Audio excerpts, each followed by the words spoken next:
നമസ്കാരം. ഉച്ചവാർത്തയിലേക്ക് സ്വാഗതം. ആദ്യം പ്രധാന വാർത്തകൾ. സംസ്ഥാനത്ത് തെരഞ്ഞെടുപ്പ് ചൂടിൽ വാക്പോരുമായി നേതാക്കൾ.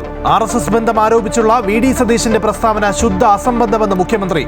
വോട്ടിനായി രാഷ്ട്രീയ ചെറ്റത്തരം കാണിക്കില്ല എന്നും വെല്ലുവിളികൾ നേരിടാൻ തയ്യാറെന്നും പിണറായി വിജയൻ.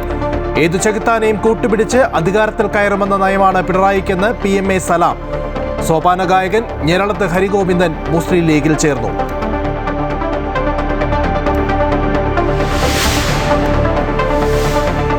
B. ഗോപാലകൃഷ്ണന്റെ വിദ്വേഷ പരാമർശത്തിൽ 2 മാസത്തിനകം നടപടിയെടുക്കണമെന്ന് ഹൈക്കോടതി. മാതൃകാ പെരുമാറ്റച്ചട്ടം എന്തിനെന്നും ഇതുവരെ എന്തു നടപടി സ്വീകരിച്ചുവെന്നും ചോദ്യം. നടപടി തുടങ്ങിയെന്ന് തെരഞ്ഞെടുപ്പ് കമ്മീഷന്റെ മറുപടി.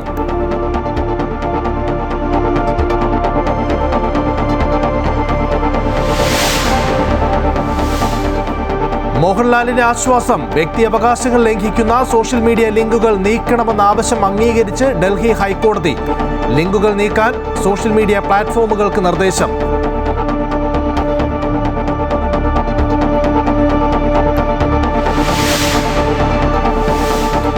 ഇന്ധന വില വർധനവ് നേരിടാൻ കേന്ദ്ര സർക്കാർ നടപടി. പെട്രോളിന്റെ എക്സൈസ് ഡ്യൂട്ടി 10 രൂപ കുറച്ചു. ഡീസലിന്റെ എക്സൈസ് തീരുവ ഒഴിവാക്കി. കൃത്രിമക്ഷാമം സൃഷ്ടിച്ചാൽ നടപടി. സംസ്ഥാനങ്ങൾക്കും നിർദ്ദേശം. ലോക്ക്ഡൌൺ ഇല്ല എന്നും പ്രചാരണം തെറ്റെന്നും കേന്ദ്ര സർക്കാർ. ഹോട്ടലുകൾക്ക് ആശ്വാസമായി കൂടുതൽ വാണിജ്യ സിലിണ്ടറുകൾ എത്തിത്തുടങ്ങി.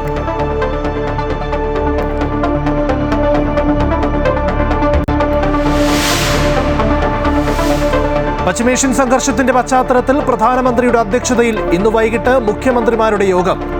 തെരഞ്ഞെടുപ്പ് നടക്കുന്ന സംസ്ഥാനങ്ങളിൽ നിന്നും ചീഫ് സെക്രട്ടറിമാർ പങ്കെടുക്കും. LPGയുമായി ഹോർമുസ് കടലിടുക്കിൽ കിടന്ന ജഗ്വസന്ത് ടാങ്കർ ഇന്ത്യയിലെത്തി. ഇറാന്റെ ഊർജ്ജ നിലയങ്ങൾക്ക് നേരെയുള്ള ആക്രമണം 10 ദിവസത്തേക്ക് നിർത്തിവെക്കുമെന്ന് ഡൊണാൾഡ് ട്രംപ്. മനുഷ്യരെ ചന്ദ്രന്റെ ഭ്രമണപഥത്തിലെത്തിക്കുന്ന നാസയുടെ ആർട്ടിമിസ് 2 വിക്ഷേപണം ഏപ്രിൽ 2 പുലർച്ചെ 3:54 വിക്ഷേപിക്കും. തയ്യാറെടുക്കുന്നത് സാങ്കേതിക പ്രശ്നങ്ങളെ തുടർന്ന് മാറ്റി നിശ്ചയിച്ച വിക്ഷേപണത്തിന്. പദ്ധതിയിൽ 4 ബഹിരാകാശ യാത്രികർ ചന്ദ്രനെ ചുറ്റി സഞ്ചരിച്ച് ഭൂമിയിലേക്ക് മടങ്ങും. മൈജി മലയാളീസ് മാൻഡേറ്റ് സമർപ്പിക്കുന്നത് മൈജിയാണ് ഫ്യൂച്ചർ.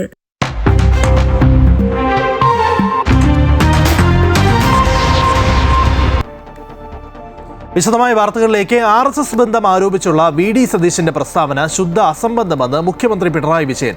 അന്ന് കണ്ണൂരിലുള്ള എല്ലാവർക്കും RSSനെ എതിർത്തത് ആരാണെന്ന് അറിയാമല്ലോ എന്നും നുണയാണല്ലോ പ്രധാനമായും പ്രചരിപ്പിക്കുന്നത് എന്നും മുഖ്യമന്ത്രി തൃശൂരിൽ വാർത്താ സമ്മേളനത്തിൽ പറഞ്ഞു. രണ്ടുപേർക്കും ഒരു സ്ഥാനാർത്ഥി. ആരായിരുന്നു സ്ഥാനാർത്ഥി? കോൺഗ്രസ്സുകാരായിരുന്നു. RSSന്റെ ജില്ലാ കാര്യമാണ്. ഇങ്ങനെ നാണം കെട്ട ഒരുപാട് കാര്യങ്ങൾ ചെയ്തവര് ഇതെല്ലാം ചെയ്ത് നമ്മുടെ നാടിന് മുന്നിൽ കാണിച്ചവര്. ഞങ്ങൾക്ക് ആ പണിയില്ല.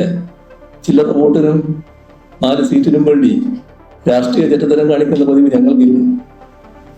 അതിലപ്പുറം ചെയ്തെന്താ? കഴിഞ്ഞ 10 വർഷമായി ഒരു വർഗീയ സംഘർഷവും വർഗീയ കലാപവും ഇല്ലാതിരിക്കുന്നു. സോപാന സംഗീത കലാകാരൻ ഞെരളത്ത് ഹരിഗോവിന്ദൻ മുസ്ലിം ലീഗിൽ ചേർന്നു. ലീഗ് സംസ്ഥാന അധ്യക്ഷൻ പാണക്കാട് സാദിഖലി ശിഹാബ് തങ്ങളിൽ നിന്നും ഹരിഗോവിന്ദൻ അംഗത്വം സ്വീകരിച്ചു.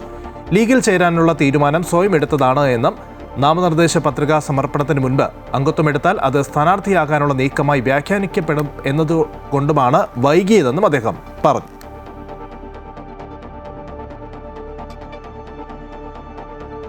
ഗുരുവായൂർ NDA സ്ഥാനാർത്ഥി B. ഗോപാലകൃഷ്ണന്റെ വർഗീയ പരാമർശത്തിൽ എന്ത് നടപടിയെടുത്തുവെന്ന് ഹൈക്കോടതി. പ്രാഥമിക നടപടി ആരംഭിച്ചെന്ന് തെരഞ്ഞെടുപ്പ് കമ്മീഷൻ മറുപടി നൽകി. 2 മാസത്തിനകം നടപടി പൂർത്തിയാക്കാൻ കോടതി നിർദ്ദേശം നൽകിയിട്ടുണ്ട്. അഡ്വക്കേറ്റ് രാജേഷ് ചേരുകയാണ്. രാജേഷ്, നേരത്തെ ഗോപാലകൃഷ്ണന്റെ പരാമർശത്തിൽ വലിയ വിമർശനമുണ്ടായിരുന്നു, പരാതി ഉണ്ടായിരുന്നു. ഹൈക്കോടതി എന്തൊക്കെ കാര്യങ്ങളാണ് പ്രധാനമായും ചോദിച്ചത്, ചൂണ്ടിക്കാണിക്കുന്നത്? ഇതൊരു ഈ പരാതിയുടെ പേരിൽ എടുത്തിരിക്കുന്നത് സാധാരണ നേതാക്കന്മാരുടെ നാക്കുപിഴ സംഭവിക്കുമ്പോൾ ഇത്തരത്തിൽ പരാതികൾ വരാറുണ്ടെങ്കിൽ ഇതൊരു ഗൗരവതരമായ പരാതിയായിട്ട് തന്നെയാണ് ഹൈക്കോടതിയും കണക്കിലെടുത്തത്. കാരണം ഒരു പ്രത്യേക സമുദായത്തെ അല്ലെങ്കിൽ ഒരു മതവിശ്വാസികളെ അവരുടെ പേര് പറഞ്ഞ് ആ ഒരു രീതിയിലുള്ള ഒരു പരാമർശമായിരുന്നു. ഈ പരാമർശം ഗൗരവമുള്ളതാണ്. അതിൽ എന്ത് നടപടിയെടുക്കുന്നതാണ് തെരഞ്ഞെടുപ്പ് കമ്മീഷനോട് ചോദിച്ചത്. ഏതായാലും ഇതിൽ പരാതി കിട്ടി പ്രാരംഭ നടപടികൾ എടുത്തു എന്നുള്ളത് പറഞ്ഞതുകൊണ്ട് തന്നെ 2 മാസത്തിനകം ഇതിൽ നടപടി പൂർത്തിയാക്കാനാണ് ഇപ്പോൾ പറഞ്ഞിട്ടുള്ളത്. ഈ യൂത്ത് കോൺഗ്രസ് പ്രവർത്തകർ ഇത് കൊടുത്തപ്പോൾ ഈ തിരഞ്ഞെടുപ്പിൽ നിന്ന് തന്നെ അദ്ദേഹത്തെ അയോഗ്യനാക്കണമെന്നൊക്കെ ആവശ്യപ്പെട്ടിരുന്നു. പക്ഷെ അതൊന്നും എന്തായാലും ആ രീതിയിലൊന്നും കോടതി പരിഗണിച്ചില്ല. ഇതിൽ ഏതെങ്കിലും തരത്തിലുള്ള കുറ്റകൃത്യം കണ്ടെത്തിയിട്ടുണ്ടെങ്കിൽ തെരഞ്ഞെടുപ്പ് കമ്മീഷൻ ഉചിതമായ നടപടി സ്വീകരിക്കാം. ആ രീതിയിലാണ് ഇപ്പോൾ ഹർജി തീർപ്പാക്കിയത്. ശരി, ബി ഗോപാലകൃഷ്ണന്റെ വിദേശ പരാമർശത്തിൽ എന്ത് നടപടിയെടുത്തു എന്നതടക്കമുള്ള ചോദ്യങ്ങളാണ് ഹൈക്കോടതി ഉന്നയിച്ചത്. അഡ്വക്കേറ്റ് രാജേഷാണ് വിവരങ്ങൾ നൽകിയത്. ബി ഗോപാലകൃഷ്ണന്റെ വിദേശ പരാമർശം നാടിനെ അപരമത വിദ്വേഷത്തിലേക്ക് എത്തിക്കാനുള്ള നീക്കമാണെന്ന് മുഖ്യമന്ത്രി പിണറായി വിജയൻ. എങ്ങനെയാണ് അത്തരത്തിലുള്ള പ്രസ്താവന നടത്താൻ കഴിയുന്നത് എന്ന് അദ്ദേഹം ചോദിച്ചു. നമ്മുടെ നാട് മതനിരപേക്ഷതയുടെ വിളനിലമാണ്. ഏതെങ്കിലും ഒരു മതവിഭാഗത്തിൽപ്പെട്ടവർ മാത്രമേ മത്സരിക്കാനും ജയിക്കാനും പറ്റൂ എന്ന് കരുതുന്നത് ശരിയല്ല എന്ന് മുഖ്യമന്ത്രി തൃശൂരിൽ പറഞ്ഞു. നമ്മുടെ രാജ്യം എങ്ങോട്ടാണ് പോകുന്നത് എന്നാണ് നാം ചിന്തിക്കേണ്ടത്. നമ്മുടെ നാടിനെയും രാജ്യത്തിന്റെ മറ്റു ഭാഗങ്ങളിലുള്ളതുപോലെ അവര മതവിദ്വേഷത്തിലേക്ക് എത്തിക്കാനുള്ള നീക്കത്തിന്റെ ഭാഗമാണ്. അതിന്റെ ഭാഗമായിട്ടാണ് ഇത്തരമൊരു പ്രസ്താവന നടത്തിയത്. എത്ര തെറ്റായ നിലപാടാണ്! എങ്ങനെയാണ് അത്തരമൊരു പ്രസ്താവന നടത്താൻ കഴിയുന്നത്? BJPക്കാകാം, കാരണം RSSന്റെ നേതൃത്വം അംഗീകരിച്ച രാഷ്ട്രീയ പാർട്ടിയാണ്. നമ്മുടെ നാട് മതനിരപേക്ഷതയുടെ വിളനിലമാണ്. ഏതെങ്കിലും ഒരു മതത്തിൽപ്പെട്ടവർ മാത്രമേ മത്സരിക്കാനും ജയിക്കാനും പറ്റൂ. ഏതു ചെകുത്താനെയും കൂട്ടുപിടിച്ച് അധികാരത്തിൽ കയറുമെന്ന EMSന്റെ നയമാണ് പിണറായി വിജയനുമെന്ന് മുസ്ലിം ലീഗ് സംസ്ഥാന ജനറൽ സെക്രട്ടറി PMA സലാം. BJPക്ക് പാർലമെന്റ് അംഗത്തെ നൽകിയത് CPM ആണ്. വേങ്ങര, മഞ്ചേശ്വരം മണ്ഡലങ്ങളിൽ CPM SDPI സഹകരണമുണ്ട്. പ്രതിഭയ്ക്കെതിരെയുള്ള പരാമർശം തെറ്റായി പോയി എന്ന് ആദ്യം പറഞ്ഞത് മുസ്ലിം ലീഗാണ്. മുസ്ലിം ലീഗിന്റെ വനിതാ സ്ഥാനാർത്ഥി ഫാത്തിമ തെഹ്ലിയയ്ക്കെതിരെ സൈബർ ആക്രമണം നടത്തുന്നുവെന്നും PMA സലാം തൊടുപുഴയിൽ പറഞ്ഞു. പണ്ട് EMS പറഞ്ഞ പോലെ ഏത് ചെകുത്താനെ കൂട്ടുപിടിച്ചിട്ടെങ്കിലും അധികാരത്തിലെത്തുക, ആ നയമാണ് മാർക്സിസ്റ്റ് പാർട്ടി സ്വീകരിച്ചിട്ടുള്ളത്. BJPക്ക് കേരളത്തിൽ നിന്ന് ഒരു MP ഉണ്ടാക്കി കൊടുത്തു. BJPക്കെതിരെയുള്ള സകലമാന കേസുകളും ഇല്ലാതാക്കി. സഖാവ് പിണറായി വിജയൻ ആദ്യം നിയമസഭയിലെത്തിയത് ജനസംഘത്തിന്റെ പിന്തുണയോടുകൂടിയാണ്. എല്ലാവർക്കും അറിയുന്ന ചരിത്രം. അവിടെ മുതൽ ഇങ്ങോട്ട് ദീർഘകാലം അവസരത്തിനനുസരിച്ച് സഖ്യങ്ങൾ ഉണ്ടാക്കിയിട്ടുണ്ട്. കഴിഞ്ഞ തവണ SDPIയുടെ സ്ഥാനാർത്ഥിയായിരുന്ന വ്യക്തിയാണ് ഇത്തവണ LDFന്റെ സ്ഥാനാർത്ഥി വേങ്ങര മണ്ഡലത്തിൽ. അതുപോലെ തന്നെ ചുരുങ്ങിയ വോട്ടുകൾക്ക് ജയിക്കുന്ന മണ്ഡലമാണ് മഞ്ചേശ്വരം. സഹകരണ വകുപ്പിൽ 700 കോടിയുടെ അഴിമതിയെന്ന് കോൺഗ്രസ് നേതാവ് രമേശ് ചെന്നിത്തല. കേരളത്തിലെ സഹകരണ സംഘങ്ങൾക്ക് പൊതു സോഫ്റ്റ്വെയർ നൽകുന്നതിന് TCSന് നൽകിയ കരാർ റദ്ദാക്കി 4 ഇരട്ടി വിലയ്ക്ക് ദിനേശ് BD കമ്പനിക്ക് നൽകാൻ തയ്യാറെടുക്കുന്നുവെന്നും അദ്ദേഹം ആരോപിച്ചു. പരിശോധിച്ചാൽ മതി. കേസ് തീർപ്പാക്കിയതിനകത്ത് പറയുന്നു ഈ ആളുകളെ കണ്ടെത്താൻ പ്രയാസമാണ്, അതുകൊണ്ട് കോമ്പൻസേഷൻ കൊടുക്കാൻ പ്രയാസമാണ്. പക്ഷെ ഞാൻ അതിൻ്റെ ആ കോടതി വിധിക്ക് ശേഷം ഇവിടെ തന്നെ പത്രസമ്മേളനം നടത്തി അതിൻ്റെ ഇപ്പം എൻ്റെ കയ്യിലില്ല, അതിൻ്റെ എല്ലാ വിശദമായ വിവരങ്ങളും ഞാനിവിടെ പറഞ്ഞതാണ്. വേണമെങ്കിൽ നിങ്ങൾക്ക് തരാം. അങ്ങനെയൊന്നും പറഞ്ഞിട്ടില്ല. കോടതി സിംഗിൾ ബെഞ്ചിന്റെ വിധിയിൽ വ്യക്തമായി തന്നെ പറഞ്ഞിരുന്നു. അങ്ങക്ക് ഞാൻ ഡീറ്റെയിൽസ് തരാം, ഇന്ന് തന്നെ തരാം.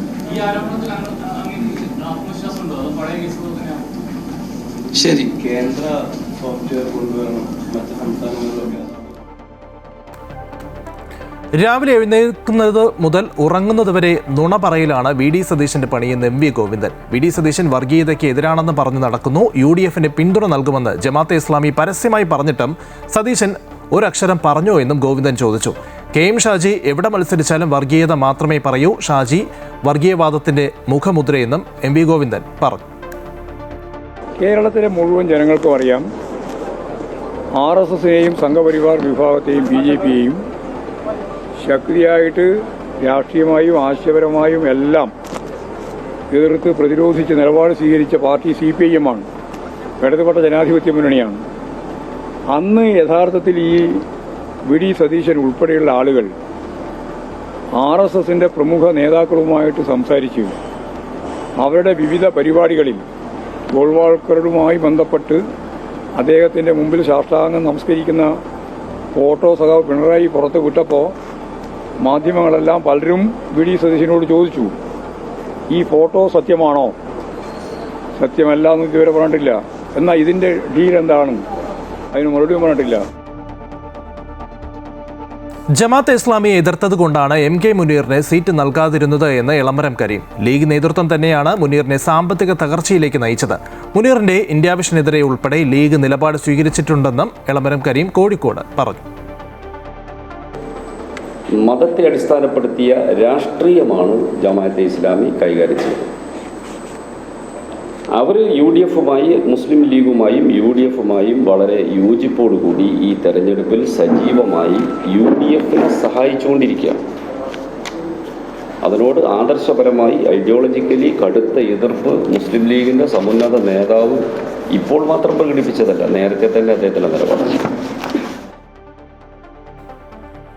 രാജ്യത്ത് ഇന്ധന വില വർധനവ് നേരിടാൻ നടപടിയുമായി കേന്ദ്ര സർക്കാർ. എക്സൈസ് തീരുവ വെട്ടിക്കുറച്ചു. പെട്രോളിന്റെ എക്സൈസ് തീരുവ 10 രൂപയാണ് കുറച്ചത്. ഇതിലൂടെ വിപണിയിൽ പെട്രോളിന്റെയും ഡീസലിന്റെയും വില പിടിച്ചു നിർത്താനാകുമെന്ന് കേന്ദ്ര പെട്രോളിയം വകുപ്പ് മന്ത്രി ഹർദീപ് സിംഗ് പുരി വ്യക്തമാക്കി. പശ്ചിമേഷ്യൻ സംഘർഷത്തെ തുടർന്ന് ഇന്ധനവില ഉയരുന്ന സാഹചര്യത്തിലാണ് കേന്ദ്ര സർക്കാരിന്റെ നടപടി. പെട്രോളിന്റെയും ഡീസലിന്റെയും എക്സൈസ് തീരുവ വെട്ടിക്കുറച്ചത് ഇന്ധന കമ്പനികൾക്ക് ആശ്വാസമാകും. പെട്രോളിന് ലിറ്ററിന് 13 നിന്ന് 3 രൂപയായി കുറച്ചു. ഡീസലിന്റെ എക്സൈസ് തീരുവ പൂർണ്ണമായും ഒഴിവാക്കി. കേന്ദ്ര സർക്കാർ നടപടിയിലൂടെ രാജ്യത്ത് ഇന്ധനവില പിടിച്ചു നിർത്താൻ സാധിക്കുമെന്ന് കേന്ദ്ര പെട്രോളിയം വകുപ്പ് മന്ത്രി ഹർദീപ് സിംഗ് പുരി എക്സിൽ കുറിച്ചു. ഒരു മാസത്തിനിടെ ക്രൂഡ് ഓയിൽ വില $70 നിന്ന് $122 ഉയർന്നിട്ടുണ്ടെന്നും അദ്ദേഹം വ്യക്തമാക്കി. രാജ്യത്ത് ഇന്ധന വില വർധനവുണ്ടാകരുതെന്ന പ്രധാനമന്ത്രി നരേന്ദ്രമോദിയുടെ തീരുമാനത്തിന്റെ ഭാഗമായാണ് നടപടിയെന്നും ഇന്ധനക്ഷാമം ഉണ്ടാകാതിരിക്കാനുള്ള മുൻകരുതൽ സ്വീകരിച്ചിട്ടുണ്ടെന്നും ധനമന്ത്രി നിർമ്മല സീതാരാമൻ പറഞ്ഞു. और जनता के ऊपर ये कष्ट भी ना हो, किल्लत ना हो पेट्रोल और डीजल का और LPG का भी. माननीय प्रधानमंत्री जी ने ये चाहा कि कंज्यूमर का प्राइस बढ़ना नहीं है. കൂടുതൽ സ്വകാര്യ എണ്ണ കമ്പനികൾ ഇന്ധനവില കൂട്ടിയേക്കുമെന്ന അഭ്യൂഹങ്ങൾക്കിടെയാണ് എക്സൈസ് തീരുവ വെട്ടിക്കുറച്ചുകൊണ്ടുള്ള കേന്ദ്ര സർക്കാർ നടപടി. ഇന്നലെ നയാര കമ്പനി പെട്രോൾ ഡീസൽ വില കൂട്ടിയിരുന്നു. അമൃത ന്യൂസ്, ന്യൂഡൽഹി. ഇറാൻ ഗവൺമെന്റിന്റെ അഭ്യർത്ഥന പ്രകാരം ഇറാന്റെ ഊർജ്ജ നിലയങ്ങൾക്കെതിരായ ആക്രമണം 10 ദിവസത്തേക്ക് നിർത്തിവെക്കുകയാണെന്ന് US പ്രസിഡന്റ് ഡൊണാൾഡ് ട്രംപ്. ടെഹ്റാനുമായുള്ള ചർച്ചകൾ വളരെ നന്നായി നടക്കുന്നുണ്ടെന്നും ട്രംപ് പറഞ്ഞു. ഇറാൻ ഗവൺമെന്റിന്റെ അഭ്യർത്ഥന പ്രകാരം 2026 ഏപ്രിൽ 6 വരെ ഊർജ്ജ പ്ലാന്റ് നശിപ്പിക്കുന്നത് താൽക്കാലികമായി നിർത്തുമെന്നാണ് ട്രംപ് ട്രൂത്ത് സോഷ്യലിൽ പങ്കുവച്ചത്. പശ്ചിമേഷ്യൻ സംഘർഷത്തിൽ വലിയ ആശ്വാസം പകരുന്ന ഈ നീക്കം സമാധാന ചർച്ചകളിൽ പുരോഗതിയുണ്ടെന്ന സൂചന നൽകുന്നു. ചർച്ചകൾ നടന്നുകൊണ്ടിരിക്കുകയാണ്. വ്യാജ വാർത്താ മാധ്യമങ്ങളും മറ്റുള്ളവരും തെറ്റായ പ്രസ്താവനകൾ നടത്തിയിട്ടും അവ വളരെ നന്നായി നടക്കുന്നുണ്ടെന്നും വിശദീകരിക്കുന്നു. ഇറാന്റെ പ്രധാന എണ്ണ കേന്ദ്രമായ ഖാർഗ് ദ്വീപ് പിടിച്ചെടുക്കാൻ US സൈന്യത്തെ അയക്കുമെന്നും ഹോർമൂസ് പിടിച്ചെടുക്കുന്നതിനായി US മറീനുകളെ ഇറക്കുന്നതായും നേരത്തെ റിപ്പോർട്ടുകളുണ്ടായിരുന്നു. കടലിൽ യുദ്ധം ചെയ്യാൻ പ്രത്യേക വൈദഗ്ധ്യം നേടിയ സംഘമാണിത്. ഹോർമൂസ് തുറക്കാൻ 48 മണിക്കൂർ സമയമെന്ന അന്ത്യശാസനം ഇറാന് നൽകിയതിന് പിന്നാലെയാണ് ട്രംപ് അപ്രതീക്ഷിതമായി ആക്രമണത്തിന് ഇടവേള പ്രഖ്യാപിച്ചത്. ഇറാന്റെ ഊർജ്ജ കേന്ദ്രങ്ങൾക്ക് നേരെ ഏപ്രിൽ 6 വരെ ആക്രമണം നടത്തില്ലെന്ന് ഡൊണാൾഡ് ട്രംപ് പ്രഖ്യാപിച്ചു. നേരത്തെ 5 ദിവസമായിരുന്നു ആക്രമണത്തിന് ഇടവേള നൽകിയിരുന്നത്. അതേസമയം പശ്ചിമേഷ്യയിൽ സംഘർഷമുറുകുന്നതിനിടെ റഷ്യ ഇറാനിലേക്ക് ഡ്രോണുകൾ അയക്കുന്നതായി മാധ്യമ വാർത്തകൾ പുറത്തുവന്നു. ഇതിനു പുറമെ ഭക്ഷണ സാധനങ്ങളും മരുന്നുകളും ഇന്റലിജൻസ് വിവരങ്ങളും റഷ്യ ഇറാന് കൈമാറുന്നുണ്ടെന്നാണ് റിപ്പോർട്ട്. എന്നാൽ ഈ റിപ്പോർട്ടുകൾ റഷ്യൻ വക്താവ് ദിമിത്രി പെസ്കോവ് നിഷേധിച്ചു. ഇറാനുമായുള്ള ചർച്ചകൾ തുടരുകയാണെന്നും പുറത്തുവരുന്നത് വ്യാജ വാർത്തകളാണെന്നും അദ്ദേഹം പറഞ്ഞു. എന്തായാലും 10 ദിവസത്തെ ഇടവേള മേഖലയിലെ സമാധാന ശ്രമങ്ങൾക്ക് കരുത്തു പകരുമെന്നാണ് രാഷ്ട്രീയ നിരീക്ഷകർ വിലയിരുത്തുന്നത്. അതിനിടെ ഇറാൻ അമേരിക്ക സമാധാന ചർച്ചകൾ സംബന്ധിച്ച അവ്യക്തത തുടരുകയാണ്. ചർച്ചയുമായി ബന്ധപ്പെട്ട് ട്രംപിന്റെ ഏകപക്ഷീയ പ്രസ്താവന മാത്രമാണ് പുറത്തുവരുന്നത്. അമേരിക്ക സമർപ്പിച്ച 15 വെടിനിർത്തൽ നിർദ്ദേശം ഏകപക്ഷീയമെന്ന് ചൂണ്ടിക്കാട്ടി ഇറാൻ തള്ളിയതായും റിപ്പോർട്ടുണ്ട്. News desk, Amrita news. പശ്ചിമേഷ്യൻ സംഘർഷത്തിന്റെ പശ്ചാത്തലത്തിൽ പ്രധാനമന്ത്രി നരേന്ദ്രമോദിയുടെ അധ്യക്ഷതയിൽ മുഖ്യമന്ത്രിമാരുടെ യോഗം ഇന്ന് ചേരും. വീഡിയോ കോൺഫറൻസിലൂടെ പ്രധാനമന്ത്രി മുഖ്യമന്ത്രിമാരുമായി സംവദിക്കും. കേന്ദ്ര സർക്കാർ സ്വീകരിച്ച നിലപാടുകളും സംസ്ഥാന തലത്തിലുള്ള തയ്യാറെടുപ്പും വിശദമായി ചർച്ച ചെയ്യും. അതേസമയം ഹോർമുസ് കടലിടുക്കിലൂടെ കൂടുതൽ ചരക്ക് കപ്പലുകൾ എത്തിക്കാൻ ഇന്ത്യ നീക്കം തുടരുകയാണ്. പശ്ചിമേഷ്യൻ മേഖലയിൽ യുദ്ധം തുടരുന്ന പശ്ചാത്തലത്തിലാണ് പ്രധാനമന്ത്രി നരേന്ദ്രമോദി എല്ലാ സംസ്ഥാനങ്ങളിലെയും കേന്ദ്രഭരണ പ്രദേശങ്ങളിലെയും മുഖ്യമന്ത്രിമാരുടെ യോഗം വിളിച്ചത്. വീഡിയോ കോൺഫറൻസിലൂടെ പ്രധാനമന്ത്രി മുഖ്യമന്ത്രിമാരുമായി സംവദിക്കും. രാജ്യത്തിന്റെ ഊർജ്ജ സുരക്ഷ, വിതരണ ശൃംഖലയിലെ തടസ്സങ്ങൾ, വിദേശത്തുള്ള ഇന്ത്യൻ പൗരന്മാരുടെ സുരക്ഷ എന്നിവ യോഗത്തിൽ പ്രധാന ചർച്ചാ വിഷയമാകും. ആഗോള പ്രതിസന്ധികൾക്കിടയിൽ ആഭ്യന്തര സ്ഥിരത ഉറപ്പാക്കുന്നതിനും അടിയന്തര സാഹചര്യം നേരിടുന്നതിനുള്ള തയ്യാറെടുപ്പുകളും യോഗം വിലയിരുത്തും. തിരഞ്ഞെടുപ്പ് നടക്കുന്ന സംസ്ഥാനങ്ങളിലെ മുഖ്യമന്ത്രിമാർ യോഗത്തിൽ പങ്കെടുക്കില്ല. പകരം ചീഫ് സെക്രട്ടറിമാർക്കായി ക്യാബിനറ്റ് സെക്രട്ടേറിയറ്റ് പ്രത്യേക യോഗം ചേരും. പശ്ചിമേഷ്യൻ സംഘർഷവുമായി ബന്ധപ്പെട്ട ഏത് വെല്ലുവിളിയും നേരിടാൻ രാജ്യം സജ്ജമാണെന്ന് ഇന്നലെ ഡൽഹിയിൽ ചേർന്ന സർവകക്ഷി യോഗത്തിൽ കേന്ദ്ര സർക്കാർ വ്യക്തമാക്കിയിരുന്നു. ഹോർമൂസ് കടലിടുക്കിലൂടെ നാവികസേനയുടെ സുരക്ഷയിൽ കൂടുതൽ ചരക്ക് കപ്പലുകൾ എത്തിക്കാൻ നീക്കം ആരംഭിച്ചു. ഇന്ത്യ ഉൾപ്പെടെ 5 സൗഹൃദ രാജ്യങ്ങൾക്ക് ഹോർമൂസ് കടലിടുക്ക് തുറന്നുകൊടുക്കുന്നതായി ഇറാൻ അറിയിച്ചിരുന്നു. ചരക്ക് നീക്കം സുഗമമാക്കുന്നതിന് പ്രധാനമന്ത്രി നരേന്ദ്രമോദി ഇറാൻ പ്രസിഡന്റുമായി ആശയവിനിമയം നടത്തിയിരുന്നു. അമൃത ന്യൂസ്, ന്യൂഡൽഹി. പശ്ചിമേഷ്യൻ സംഘർഷത്തിനിടെ LPGയുമായി ജഗ് വസന്ത് ടാങ്കർ ഇന്ത്യയിലെത്തി. ഗുജറാത്ത് തീരത്താണ് ടാങ്കർ എത്തിയത്. കപ്പലിൽ 42,000 മെട്രിക് ടൺ LPGയാണ് ഉള്ളത്. യുദ്ധം മൂലം ആഴ്ചകളോളം ഹോർമുസ് കടലിടുക്കിൽ കുടുങ്ങിക്കിടന്ന കപ്പൽ പ്രത്യേക നയതന്ത്ര നീക്കങ്ങളിലൂടെയും ഇന്ത്യൻ നാവികസേനയുടെ സഹായത്തോടെയുമാണ് തീരമണഞ്ഞത്. കപ്പലിൽ നിന്നും LPG മറ്റ് ചെറിയ കപ്പലുകളിലേക്ക് മാറ്റുന്ന മിഡ് സീ ട്രാൻസ്ഫർ നടപടികൾ ഉടൻ ആരംഭിക്കും. Bharat petroleum corporation limited charter ചെയ്ത ഈ കപ്പൽ ഫെബ്രുവരി 28-ന് യുദ്ധം തുടങ്ങുന്നതിന് തൊട്ടു മുൻപാണ് കുവൈറ്റിൽ നിന്നും ചരക്ക് കയറ്റിയത്. ജഗ് വസന്തിനൊപ്പം പുറപ്പെട്ട പൈൻ ഗ്യാസ് എന്ന മറ്റൊരു കപ്പൽ ഇന്ന് മംഗളൂരു തുറമുഖത്ത് എത്തുമെന്നാണ് പ്രതീക്ഷിക്കുന്നത്.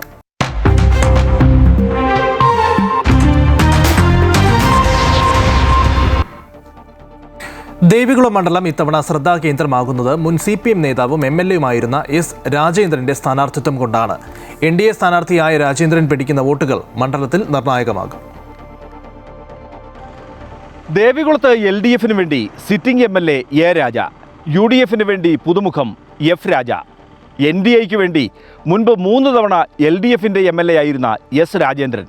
അങ്ങനെ ദേവികുളത്തെ മത്സരം രാജകീയമാണ്. 3 തവണ LDF MLA ആയിരുന്ന S. രാജേന്ദ്രൻ ഇത്തവണ NDA സ്ഥാനാർത്ഥിയാണ്. തമിഴ് തോട്ടം തൊഴിലാളികൾക്കിടയിൽ രാജേന്ദ്രന് നിർണായക സ്വാധീനമുണ്ട്. ഇത് വോട്ടായി മാറിയാൽ ഇടത് വലത് മുന്നണികൾക്ക് ഭീഷണിയാകും. രാജേന്ദ്രൻ മത്സരരംഗത്തുള്ളത് തങ്ങളെ ബാധിക്കില്ലെന്നാണ് LDF നേതൃത്വം പറയുന്നത്. അവർ നേരത്തെ തന്നെ BJP ആയി കച്ചവടം ഉറപ്പിച്ചു വച്ചേക്കുമായിരുന്നു. ഇത് പാർട്ടിക്ക് മനസ്സിലായി. ഞങ്ങൾ 3 വർഷം മുമ്പ് ഞങ്ങളുടെ ആളുകൾ പോവാതിരിക്കാനുള്ള പണി ഞങ്ങൾ താഴെ എല്ലാം നടത്തിയിട്ടുണ്ടായിരുന്നു. LDF എന്നുള്ള നിലയിൽ ഈ മണ്ഡലത്തിൽ രാജേന്ദ്രൻ ഒരു ഫാക്ടറി അല്ല. രാജേന്ദ്രൻ ഈ തിരഞ്ഞെടുപ്പിൽ നിർണായക ശക്തിയാകില്ലെന്ന വിശ്വാസത്തിലാണ് UDFും. UDFിൻ്റെ വോട്ടുകൾ ഒന്നും എഫക്റ്റ് ഒന്നും ഉണ്ടാവില്ല, ബാധിക്കില്ല. കാരണം UDFിനെ അങ്ങനെ പോയി വോട്ട് ചെയ്യേണ്ട ഒരു സാഹചര്യം ഇല്ല. തന്റെ 40 വർഷത്തെ പൊതുപ്രവർത്തനവും ജനപ്രതിനിധി എന്ന നിലയിലുള്ള ഇടപെടലും തുണയാകുമെന്ന് S. രാജേന്ദ്രൻ പറയുന്നു. 15 വർഷക്കാലം MLA ആണ്, 5 വർഷക്കാലം ജില്ലാ പഞ്ചായത്തിലാണ്, 40 വർഷക്കാല പൊതുജീവിതമാണ്. അതിൻ്റെ നിലവാരം വച്ച് മനസ്സിലാക്കിയാൽ രാഷ്ട്രീയത്തെക്കാൾ ഉപരി സേവനമാണ്. 3 മുന്നണി സ്ഥാനാർത്ഥികളും തമിഴ് വംശജരാണ്. തമിഴ് തോട്ടം തൊഴിലാളികൾക്ക് നിർണായക സ്വാധീനമുള്ള മണ്ഡലത്തിൽ കരുത്ത് തെളിയിക്കാനുള്ള ശ്രമത്തിലാണ് 2 രാജാമാരും രാജേന്ദ്രനും. അമൃത ന്യൂസ്, ഇടുക്കി. ലോകകപ്പ് ഫുട്ബോൾ യോഗ്യതാ മത്സരത്തിൽ ഇറ്റലിക്ക് ജയം. നിർണായകമായ മത്സരത്തിൽ വടക്കൻ അയർലൻഡിനെ ഏകപക്ഷീയമായ 2 ഗോളുകൾക്കാണ് ഇറ്റലി തകർത്തത്. ഇതോടെ ഇറ്റലി ഉൾപ്പെടെ 8 ടീമുകൾ ലോകകപ്പ് യോഗ്യതാ പ്ലേ ഓഫ് ഫൈനലിലേക്ക് യോഗ്യത നേടി. കഴിഞ്ഞ 2 തവണയും ഇറ്റലി ലോകകപ്പിൽ നിന്നും പുറത്തായിരുന്നു. യുക്രൈനെ 3-1 തോൽപ്പിച്ച് സ്വീഡനും പ്ലേ ഓഫ് ഫൈനലിലേക്ക് യോഗ്യത നേടിയിട്ടുണ്ട്. വമ്പന്മാരുടെ മറ്റൊരു മത്സരത്തിൽ ഫ്രാൻസ് ബ്രസീലിനെ തകർത്തു. 1-നെതിരെ 2 ഗോളുകൾക്കായിരുന്നു ഫ്രാൻസിന്റെ ജയം. ഉച്ചവാർത്ത പൂർണ്ണമാവുകയാണ്. കൂടുതൽ വാർത്തകൾക്കായി അമൃത ന്യൂസിന്റെ YouTube ചാനൽ കാണുക. നമസ്കാരം.